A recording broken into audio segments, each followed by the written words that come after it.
Careful. It's not the size that counts, it's the sharpness, and the angle. The blade must sing, not scratch. I hold the piece of blue glass up to the window light. It's the same colour as the type you occasionally see in bottles lining the shelves of old-fashioned pharmacies. A nice clean cut. No sharp bits that need trimming, which is always tricky. So easy to get splinters of glass in your skin, or on your clothes, or in your mind. Now for the acid test. Does the glass fit the lead outline? My heart always starts to beat wildly at this stage, as though it's a matter of life or death. Silly, really, but that's how it feels. After getting this far, you don't want to get it wrong. Would you mind helping me with this, Mrs. Baker? Actually, it's Miss, I say, looking up from my demo piece. And please, call me Alison. A new student stands in front of me. He's substantial without being chunky.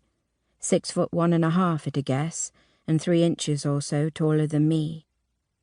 As a child, I was teased mercilessly for being the tallest in the class. I did my best to shrink, but it didn't work. "Stand up straight," my mother would plead. She meant well, but all I wanted to do was blend in, not to be noticed, to hide my slightly overlarge nose, my thick-framed mud-brown glasses, and my braces. My perfectly put-together sister, on the other hand, had that gift of innate confidence that made her naturally poised. Nowadays, I've learned there are some advantages to my height. You can carry off clothes that others can't, or put on a pound or two without it showing. Yet, every time I pass my reflection in a mirror or shop window, I am reminded to push back those offending shoulders. "Alison?"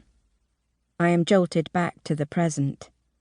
The man asking the question is, at a guess, in his early to mid-30s like me. The more the years go by, the less I want to give out an exact figure. It makes me panic about the things I thought I'd have done by now, and that somehow haven't happened. In fact, this is the one place where maturity doesn't matter. It's the steadiness of the hand that counts. Making stained glass windows might seem like an innocuous craft, but accidents happen. "I can't quite remember, Alison, what you said about stretching the lead." The man's voice is deep as it slices through my thoughts. Not many men sign up for these weekly courses I run at the local college. When this particular student arrived at the first session last week, I felt an instant fluttering of unease. It's not just the way he keeps staring, or his intelligent questions, or the confident manner in which he scores his glass, even though it's a beginner's class, or his name, Clive Black, which has an authoritative abruptness. Nor is it even the way he said Alison just now, as though he found it intriguing rather than everyday. It's all of these things.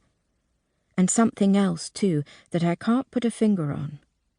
Over the years, I've learned to trust my instinct, and it's telling me right now to watch out. Wearing my protective gloves, I pick up a thin, slightly twisted piece of lead, about a foot long. It always reminds me of a strand of silver licorice, the type my sister and I used to buy from the corner shop on the way back from school. Swiftly, I hand Clive a pair of pliers. "Take one piece. The flat edge of the pliers needs to be on top, and pull. I'll do the same at the other end. Lean forward. That's right." "Amazing how it doubles in length," he says in awe. "Incredible, isn't it?" breathes someone else as the class gathers round. I love this bit. Excitement is catching. I pick up a different trimming knife. The funny thing is that I've been clumsy ever since childhood, yet this is the one area where I never falter. "Next, we'll wiggle the blade from side to side and then push down," I say. "Anyone want to try?"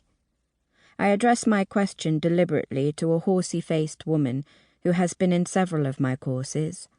Once, she even offered to leave a positive review on my Facebook page, and was distinctly disappointed when I confessed to not having one. "Don't you need it to publicise your work?" she'd asked incredulously. I'd shrugged casually in an attempt to hide the real reason. I manage without it.